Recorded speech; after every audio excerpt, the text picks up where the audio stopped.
I want to welcome you to the most remarkable journey you will ever take.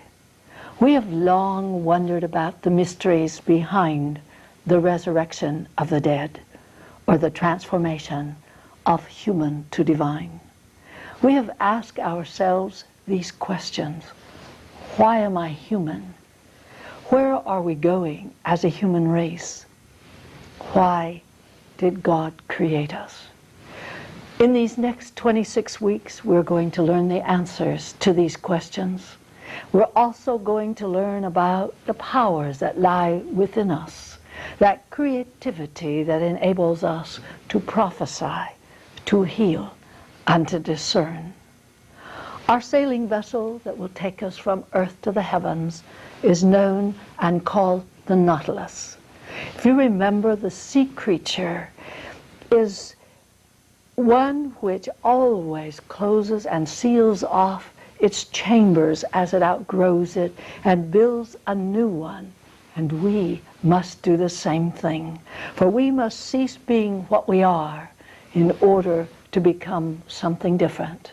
And like the Nautilus, we must leave behind our old ideas and concepts. So please join me on this very wondrous journey. I'm your hostess, Elizabeth MacDonald Burrows.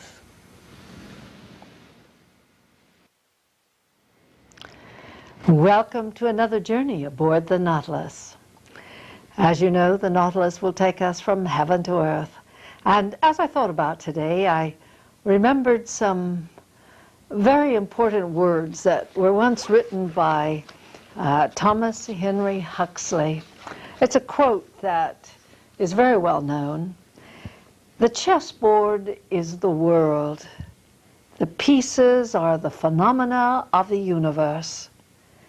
The rules of the game are what we call the laws of nature. The player on the other side is hidden from us. We know that his play is always fair, just, and patient. But also we know, to our cost, that he never overlooks a mistake or makes the smallest allowance for ignorance. And we talked about this in the law of cause and effect, that we do nothing that goes unnoticed by the Spirit that dwells within us. However, he does not condemn, nor does he punish.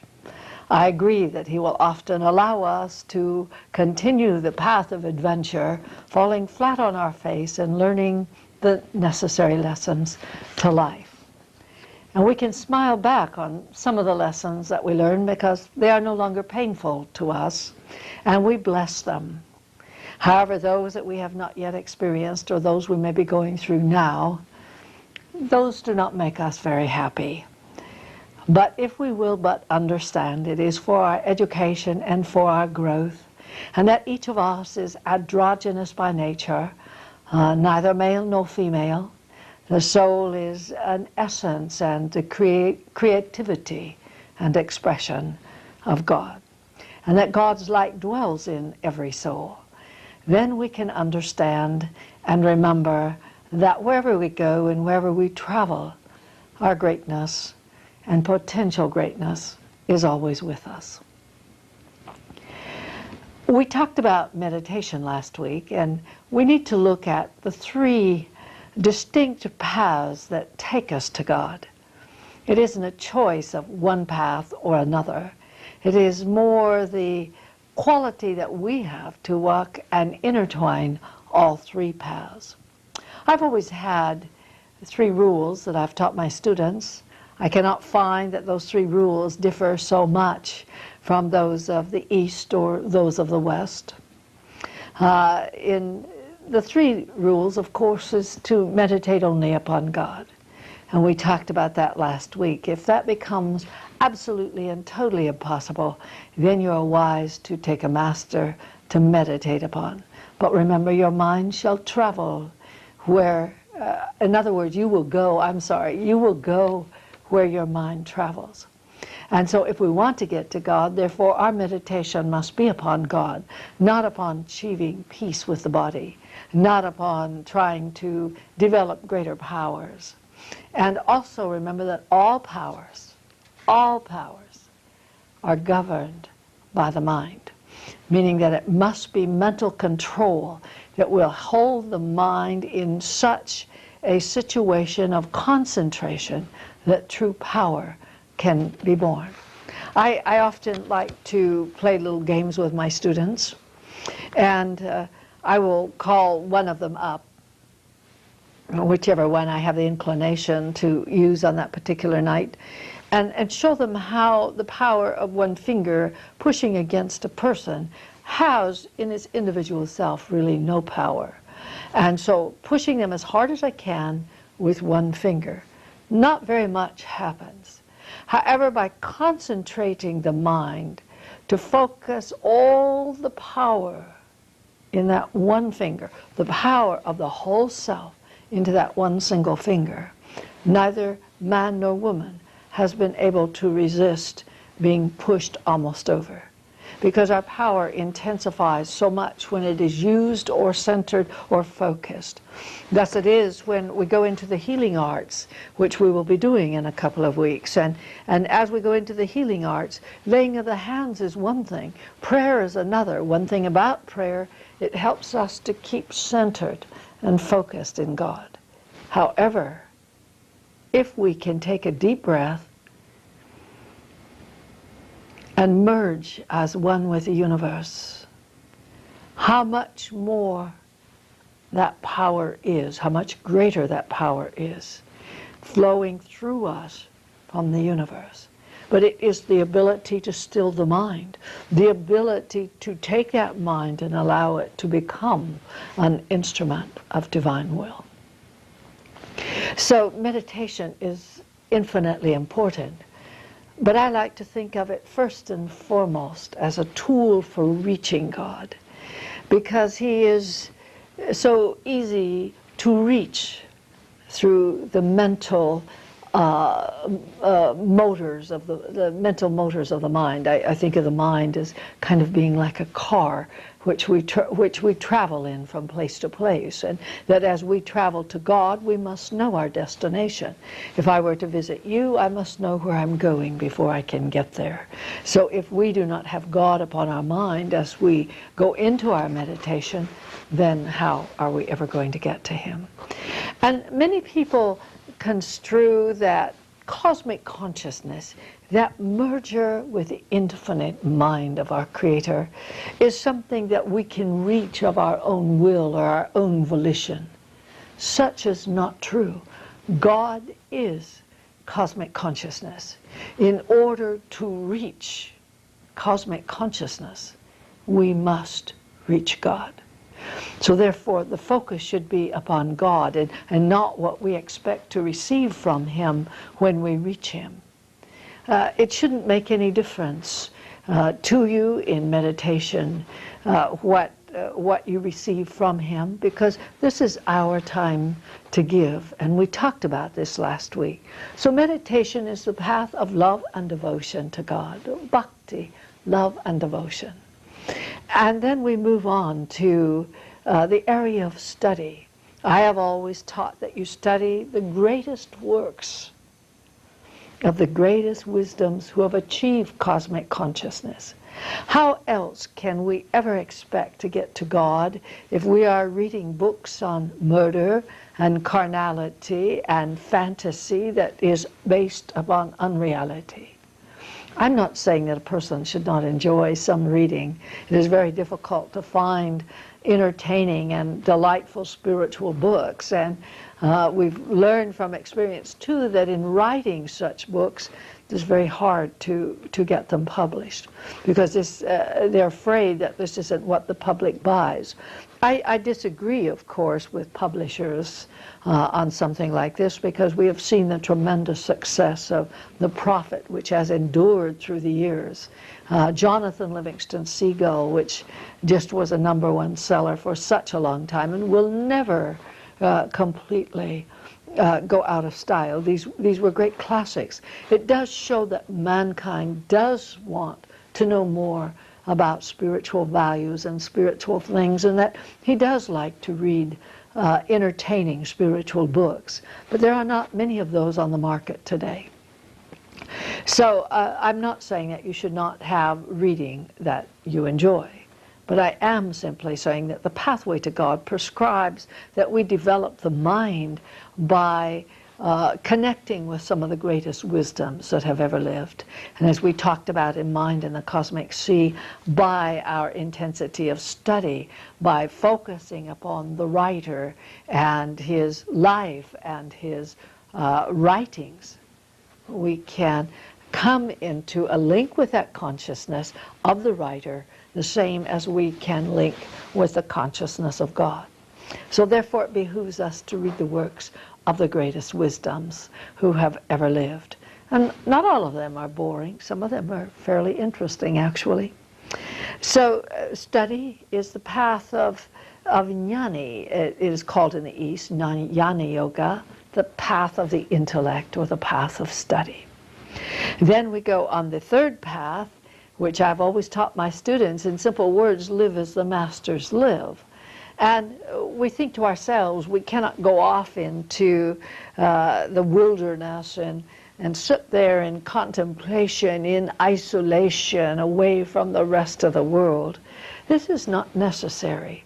I made up my mind a long time ago that if we go into isolation, one day, sometime, we must come out of isolation. How harsh the world will seem to us after such isolation.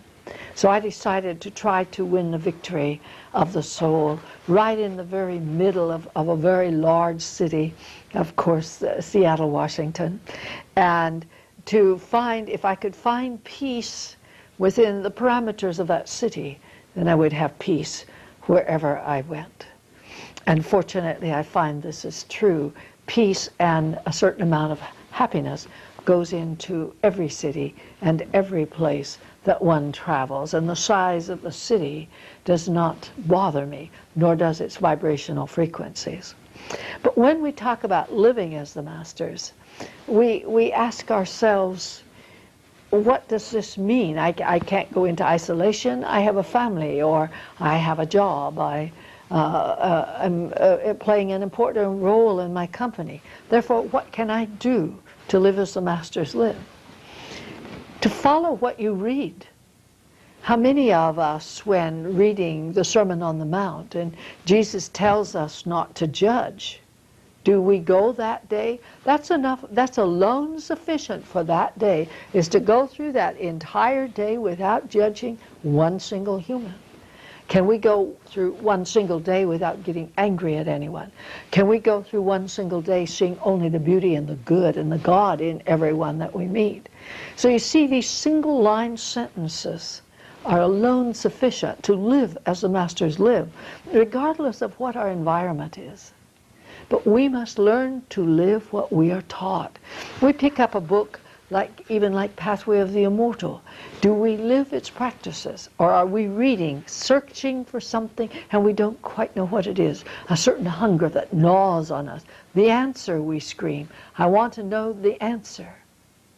And the answer is so simple. Seek oneness with God, and everything will be added unto you.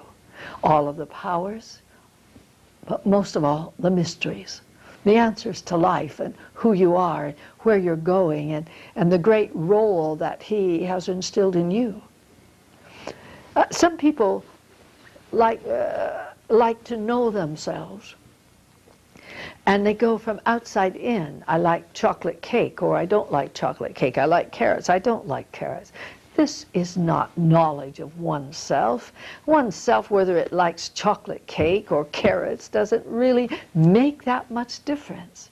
When it comes to knowing ourselves, we have need to know all about ourselves, who we have been throughout the centuries, where we are going, why we are human, and the creation of the universe. All these things are a part of knowing oneself. And until we have all these answers, we really don't know ourselves. And sometimes going from outward inward is the I don't like to use the word ego-centered way because that leads to a misnomer. To me, self-centeredness is a means of human survival for over 10 million years. Before that, it was instinctive nature, operating or functioning by pure instinct. And then we advanced into human civilization, and we had to protect ourselves, and the only thing we knew was us. So our search for survival led us into the path of self-preservation. And self-preservation is the world of the self, called by many the ego. On the other hand, we think of ego as being ego-centered. I'm more important than you. You are nothing. That's a part of the ego, a part of this mechanism that's inside of us. But primarily, it's laying this lower self of us aside, and it does not lay aside or transmute easily. We've been 10 million years building it, and now we think we can instantaneously lay aside self-will for human will. But going on this outside journey has a tendency to stimulate that lesser self, allowing us to focus in things which are really not important. And you say, but they're important to me, whether I like carrots or chocolate cake. But believe me, when you take off a body, is it going to be important to you? In the fact that when we are without embodiment, we don't eat. At least not as we understand it here upon earth. And I have promised that as soon as we work through the transmutation of the organo-vegetative body, or these human bodies, we'll take a look at life after death. I had the privilege in the early years of my initiation into the world of Christian mastership to be taken to the other side and to visit with my parents, to visit hospitals, to see how life is in the invisible world, which we cannot see. And it's not that much different than it is here. And we'll be going into that and taking a look at the world that we do dwell in when we're not in embodiment. But I do want you to know that death is a great misnomer, that there is no death, and that we do live forever, and that we are more immortal than the winds and more powerful than the mighty mountains, simply because we do not die, we cannot be killed. Our bodies, yes, but that's a temporary inconvenience, I'm afraid. So therefore, we do not look at death anymore with the seriousness that we once did, and we are grateful for being able to take our bodies off once in a while and having a rest in a higher state of consciousness without pain and suffering that we have upon earth. So death or transition is a very beautiful part of the master plan of our Creator. And so I do want to talk about death and dying as we proceed in this series. But right now we want to look at the second phase of purification. We have looked at the mind and came to an awareness that study of great material is important, meditation on God is important, that we can connect with all of the great wisdoms of the past, and that our mind is a wonderful and marvelous instrument that need never see senility or Alzheimer's disease if we can do two things. One is, of course, to train our mind to continue its work. You see, when we retire, we sometimes have a tendency to not use the brain in the way that we once did. And the mind is never hindered, but when the brain begins to kind of deteriorate, then of course the soul cannot work through the brain, and therefore the mind is non-functioning. And we'll look at things that we can do to enhance our security in having a very good mind even at the end of our life, because we want quality life all the years that we live. And from the time that we can retire on an 8-to-5 job that we do not like, we should at that point of time celebrate that we can then do the things that we have always wanted to do. And that doesn't mean that we should stay in bed until noon and watch TV all evening.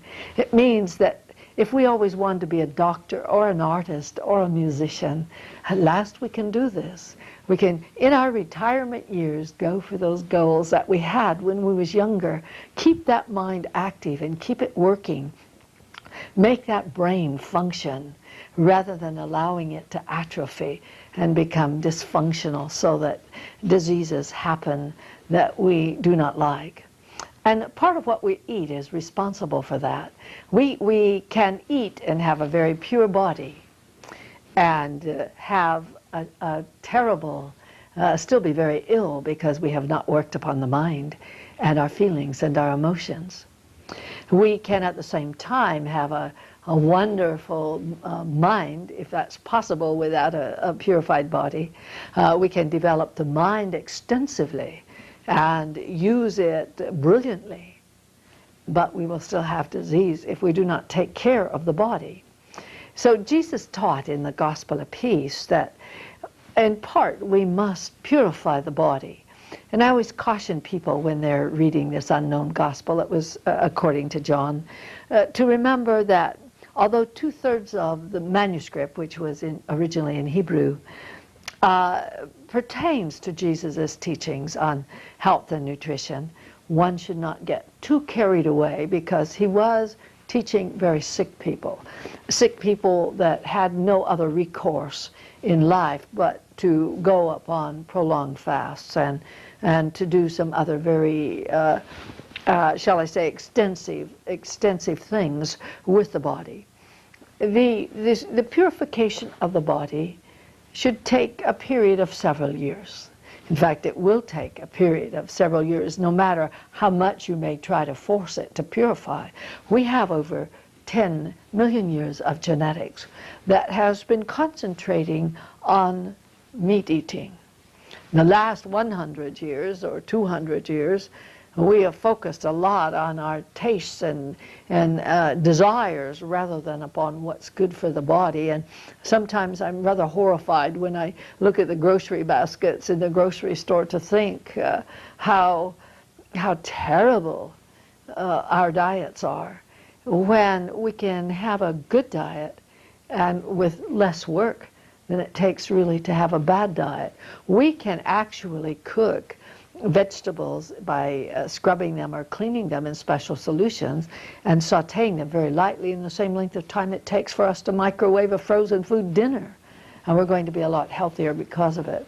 So we're going to show you today some of the purification of the body, not for the sake of just health and nutrition, but we have financial problems in our country. This means that we don't always have the money for hospitalization and medical aid and prescriptions and things like this. So preventative is our #1 medicine, is to prevent illness in the first place. And I don't think there's a doctor that would disagree with me. And Jesus taught these things. Agreed they were not written in New Testament, although we certainly find in Old Testament, in Leviticus, which I consider Moses' health food book, many things that Moses prescribed that the people should eat, not just for spiritual reasons, but also, of course, for healthy reasons, although most of what Moses defined was for reasons of purifying for God. But that's why we want to purify the body. God dwells in us, and therefore do we want to present him with such impure bodies? And do we want to be sick? It's very hard to focus upon our spirituality or upon even our work when we are sick. All we can do is to focus upon our illness. So I'm going to be taking down the chart and going to the board here, and I'm going to introduce you to Cellutron, who is, of course, the ruler of cell life. A rather childlike way of presenting, I'm afraid, the basic part of biochemistry. But you see, if we went into biochemistry in a more sophisticated way, I'd put you to sleep. I'd probably put myself to sleep. And so we will take Cellutron and talk about him and about body transmutation. And maybe when I'm through, you will feel just a little bit more like paying attention to your health. There isn't any reason for us to have to give up those things completely that we like. For instance, ice cream. There's honey ice cream. There's fruit juice sweetened cookies. There's fruit juice sweetened ice cream.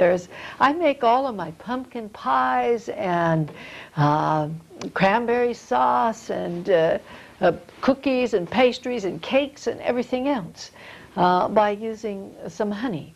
It isn't that honey is not a sweetener and that we cannot get addicted to that too, but it is digested a little bit easier, perhaps because the bees take care of a part of that digestive process for us.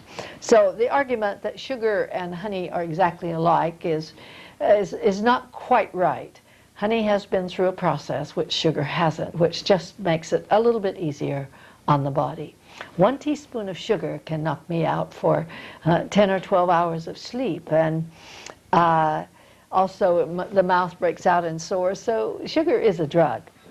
But anyway, right now let us first look here at the board, and let me introduce you to Mr. Cellutron.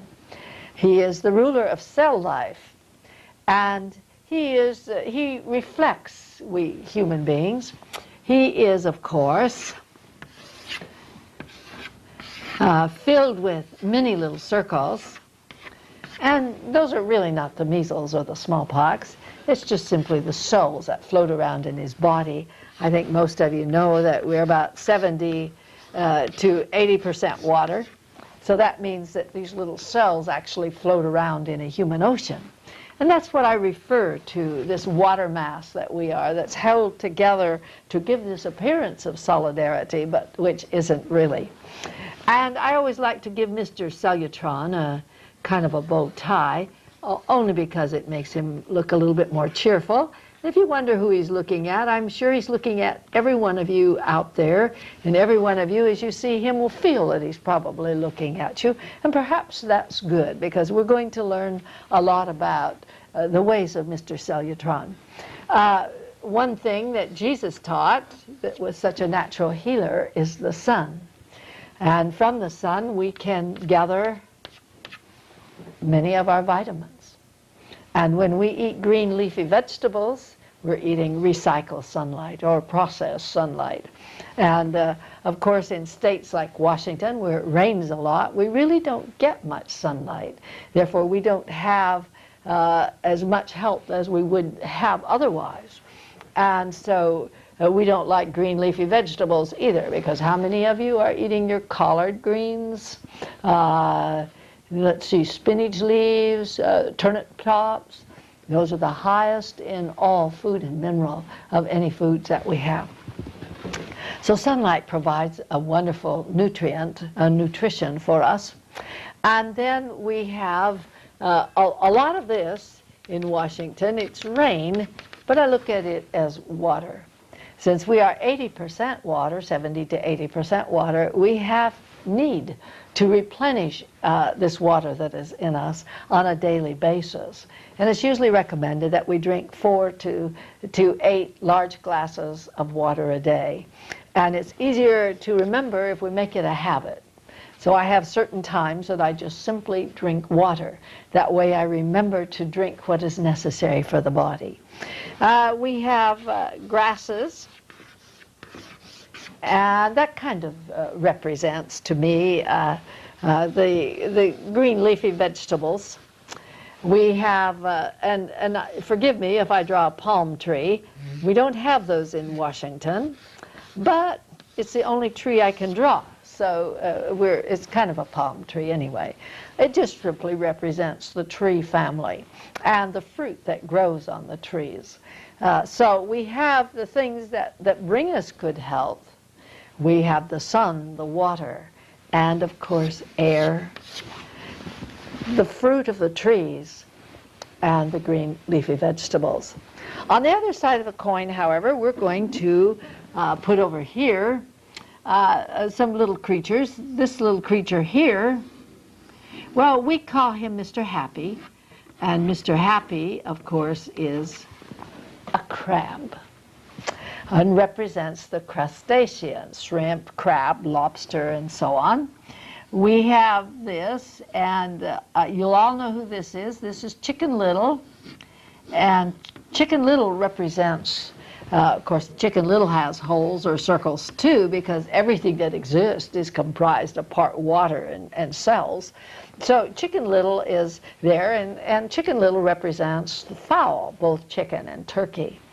And then you are all familiar with Charlie the tuna, and so he represents fish. We also have, and here comes the real difficult one, because I can never tell when I'm through with this whether it's a pig or a steer. It's really supposed to represent a steer or a pig, depending on which you wish to look at. So we'll give this a little try here, and looks kind of between the two today. Oh well, anyway, it represents a steer, and it's from this that we get our T-bone steaks from. Maybe it looks like something in between a pig and it. Well, anyway, we get our T-bone steaks from it, and so that's another one. We call this little creature Drowser. So we have Drowser and Charlie and Chicken Little and Happy the clam, which all represent the things that bring to us, sadly, disease and suffering. We are not saying that there is not a protein in this. We are not saying that there is absolutely no nutrition. If it was that destructive, we'd all be dead before we were born. So that's not quite true. And we are aware now that it has been over 10 million years of eating meat and meat products that we have survived the years that we have. So everyone's genetic makeup is comprised to a certain degree of this substance. However, we were not originally designed as a human being to be able to recycle or to handle the animal products. And we're going to take a look at what these do to us, both by vibrational frequency and also in body transmutation. But please, don't go running out and give up your hamburgers. I always, immediately, I always tell everyone, you try to increase first the good food. You try to add to what you're already eating. If you're eating a steak, some chicken every night, make certain that you have with it green leafy vegetables. Be certain you have a small salad with it. Have, instead of pasta, baked potato or something like this, so that you're eating natural food, good natural food with it. Try when you're cooking to use more of the natural herbs and spices rather than to get by artificial things. For instance, like monosodium glutamate, for instance, enhances food, and I don't think that Chinese food has ever been as good since I asked them to hold or to omit the monosodium glutamate. But it is chemical. And now, having been free of many of these chemicals for many years, I find that if I get into monosodium glutamate, I am within 30 to 35 minutes, have a headache, feel very heavy, and also nauseated and dizzy. So this shows the tremendous chemical reaction that these things do. And I'm sure most people have learned by now that it's also more advantageous for us to cook in stainless steel than it is in aluminum. They have found in autopsies, certainly perhaps not so much so today, but in the past, actual aluminum filings coming off of aluminum cookware. So it's better to invest in 2 or 3 pieces of good stainless steel than it is in 8 pieces of aluminum. And we should cook, therefore, in stainless steel cookware. Water, the water that comes out of our tap is very bad for us. It's very impure. It's better than no water because we're 80% water. We require that this body be kind of flushed out every single day. And flushing out means not just internally. It means putting fresh water in so that the cells, and we're not talking about just the body cells. We're talking about those microscopic parts of the water that needs for restoration water. You see, water is 2 elements of hydrogen and 1 of oxygen. If it doesn't have sunlight, and if it doesn't have oxygen, then it begins to also die. And as it dies, we die. So it's very necessary for us to have water, but it is better to find some process by which we can purify and omit so that we can remove many of the chemicals out of the water. Because in part, those chemicals also aid and abet in the deterioration of the brain cells, leaving the mind inoperative.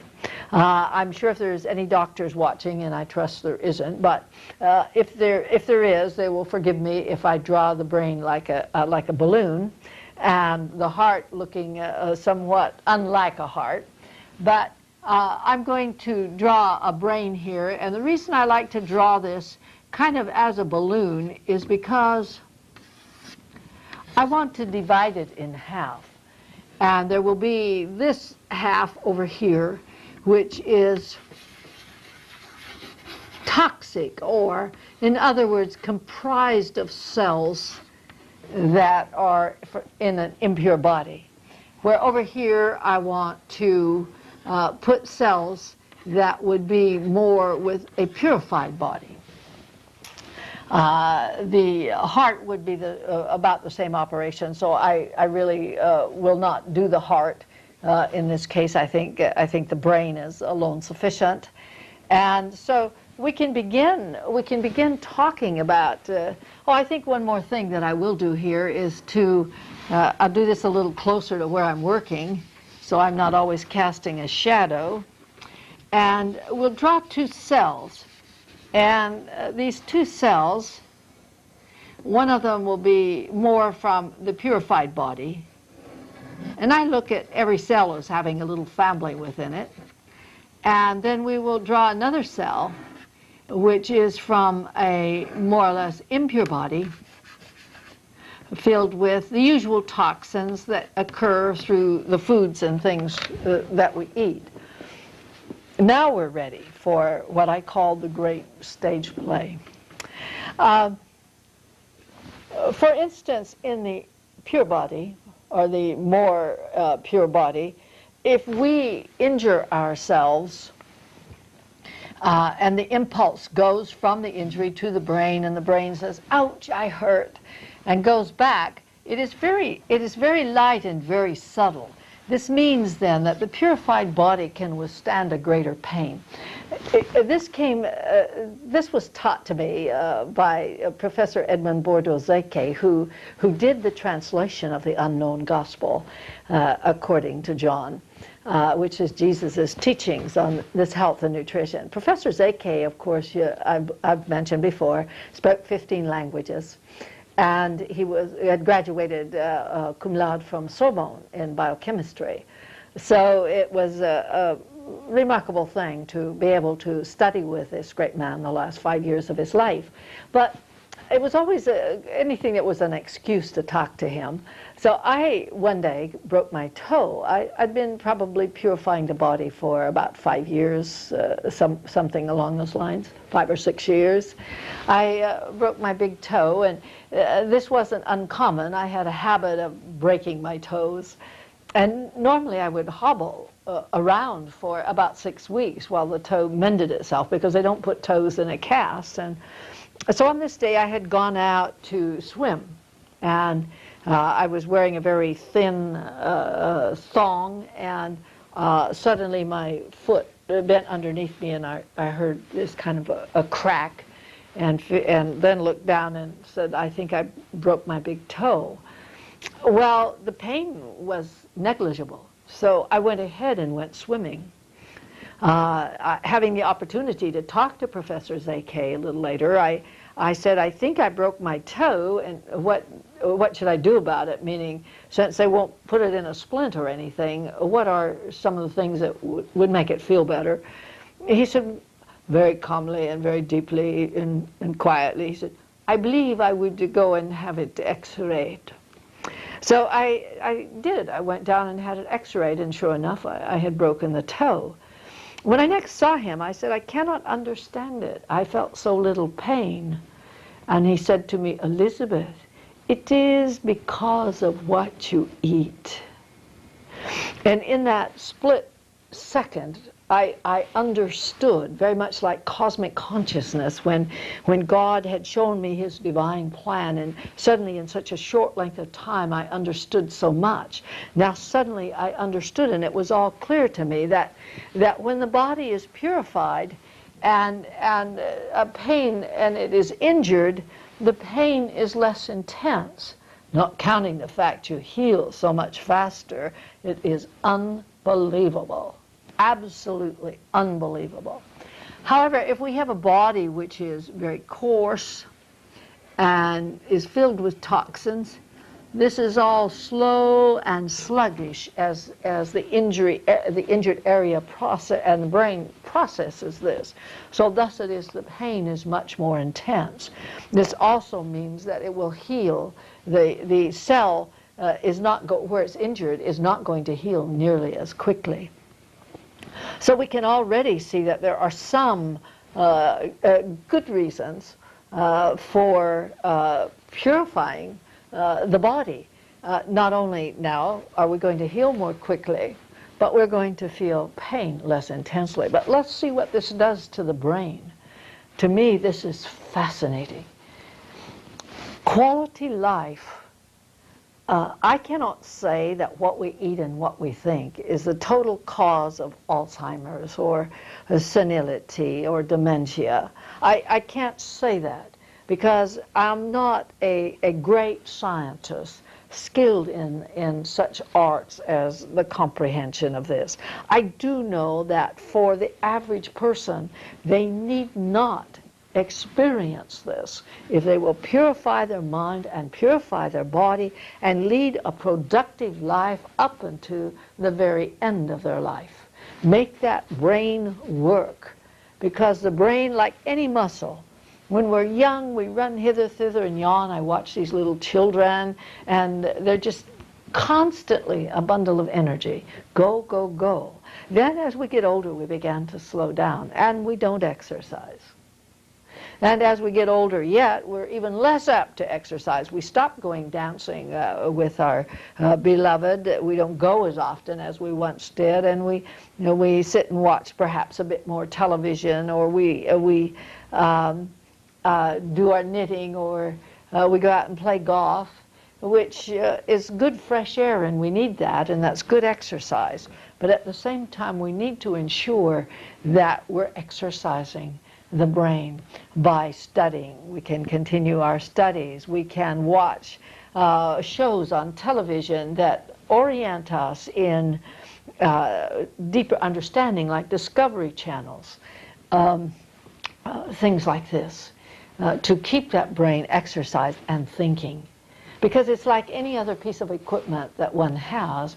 If we leave the equipment out in the rain, it's a metal piece of equipment, we leave it out there in the rain or in the weather, pretty soon it rusts and corrodes and we are unable to use it. We keep it inside, it will protect it some. But when we start to use it after many years, it still has difficulty smoothing itself out. We have to oil it and get it going and work up, because it absorbs, it draws dust and some corrosion through standing unused. Our brain isn't any different. If we don't use it, I call it an atrophy. That may be a poor word for it, but it just simply stiffens up like the rest of our body, and it doesn't want to work. So we're getting old, and our brain, we don't want to think anymore. It's just easier to remember the past, to not have to think, because it's too much work to do so. Where if we'd never stopped thinking, then we would find it quite different. But one of the things that lends to us that process of the brain going into an atrophy is, let's take for instance an impulse going through a thought. Let's just say a thought. Going through this part of the brain, which is filled with toxins, simply is sluggish and slow, making it hard for the brain to work, to take that thought that we're trying to push through there and to make it workable. Then we go to the other side here, and if we take a thought and we're hitting a more purified brain, then the brain is more active, more animated, and more ready to absorb that knowledge and to process it into the conscious state. I laugh. I've got to mention this because I hear this left brain and right brain all the time. And I'm not disagreeing with scientific research of left brain, right brain, in that a person, for instance, with a high concentrate of artistic ability may use one side of the brain more than the other. But it is not the brain that determines the artistic ability. This brain is nothing more than a physical instrument. What determines the artistic ability is the evolution and progression of the soul. If that soul has, through its evolutionary process, had a great deal of art, it will naturally use that part of the brain which will allow it to express its artistic ability. But it is not the brain that determines whether one is scientific or whether one is artistic or something like this. It is the soul impressing on it its ideas and concepts and using the part of the brain that correlates with that function, allowing, in other words, the soul to function through that particular section of the brain. So therefore, don't concern yourself with left brain and right brain too much. Let us more concentrate upon the soul, and as the soul is purified, and we haven't talked about that one yet, but we will talk also later about the purification of the soul. But right now we're taking a look at the brain. So therefore that part of the brain which is has less toxins in it, it's going to be much easier for it to think. What do you think would happen to our young teenagers if we could take their hamburgers and their, at least so many of them, hamburgers and French fries and Coca-Colas? Do you know there are 14 teaspoons of sugar in every bottle of Coca-Cola? Do you know that one package of cigarettes does, let's see, that one charcoal broiled steak does a damage to the human organism of 32 packages of cigarettes? I'm not saying one should smoke and not eat steak. We're talking about what happens when the steak is cooked on the charcoal burner is that the charcoal is poisonous and permeates the meat, and that's what we eat. To do wood burning or electric broiling or something like that, or wood broiling, that's altogether different. It's not going to do the same thing as it is on charcoal. So charcoal is really very bad when the meat is directly exposed to it for us to eat that. Another chemical that goes into the body that makes it very difficult for us to function when we get 65, 75, or 80 years old. And I never met a master, one who had reached cosmic consciousness, who wasn't brilliant up till the time they were 90 years old. I think Mr. Hall, the great philosopher and theorist of the mysteries, died when he was either in his very early 90s or about 90. And he'd written the book called The Secret Teachings of All Ages before he was 28 years old. I lost count of the books that he had written and pamphlets and things and tapes that he had done before the time of his own transition. They just go into the hundreds. He taught for years and years, and this is the kind of life we should have when we start to get old. So now we see that we can increase.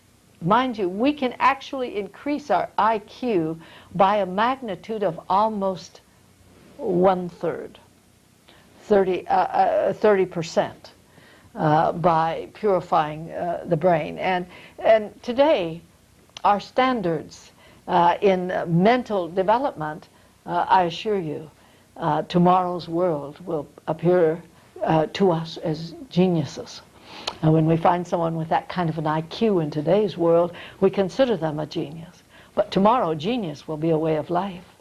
So if we could get our children to start eating a little less of the toxic foods and a little bit more of the good stuff, we would find their grades increase, their their hyperactivity would begin to decrease.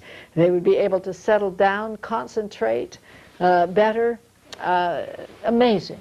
However, I always remember something that I believe Plato talked about, either Plato or Socrates, one of the two of them, when they said that the future is in the hands of the young, and somehow or other the world keeps going on. So in spite of all the hamburgers and toxic food the teenagers eat, well, they'll probably still be around tomorrow to carry on the evolution of the planet we live on.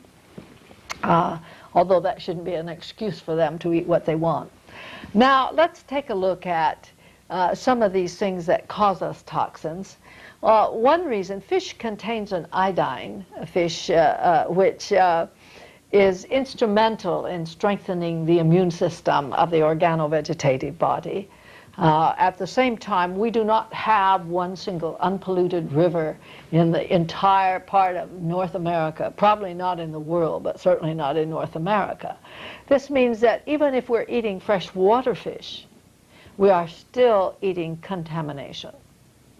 Although fish and fowl are usually the last two things to go as one begins to change their diet. Fowl is considered the least in contamination, primarily because it's covered with feathers. The feathers are removed, which removes also at the same time some of the outside debris or contamination that it draws to it. Another thing, though, it does depend on in fish, in our fowl particularly, is what they're fed. They should all be fed pure grain fed, and that's not true.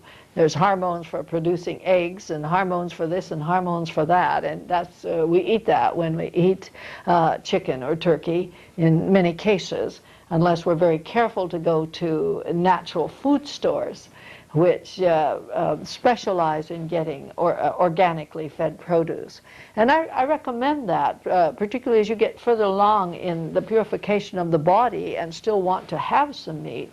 I recommend that you go to more natural food places where they have organically fed produce and eggs and meat and chickens and things like this. Now, Mr. Crab, shrimp and that is really about the first thing that should leave your diet, and you'll probably start throwing things at me by this time, because they are the crustaceans of the ocean, and it is their task to clean the ocean beds so that the other fish, such as salmon and so on, are less contaminated. Now, what are we going to do? Eat seagulls? We think in terms of vultures and seagulls as being the cleanup crew of the world that we live in, but so are crab and shrimp.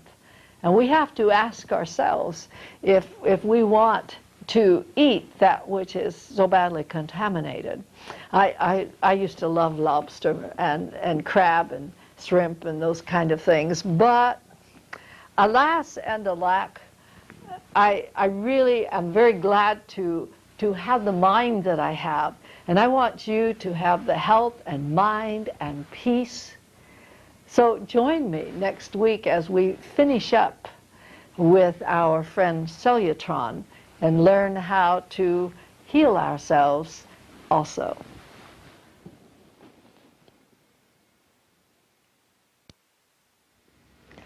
I want to thank you for joining us on this special journey aboard the Nautilus, which has taken us from Earth to heaven. If you have any questions or wish to be on our mailing list, please call area code 206-362-4134. Area code 206-362-4134. Or join us on our website, Mystery School, one word, mysteryschool.org. The God in me bows to the God in you, and may heaven walk with you all week.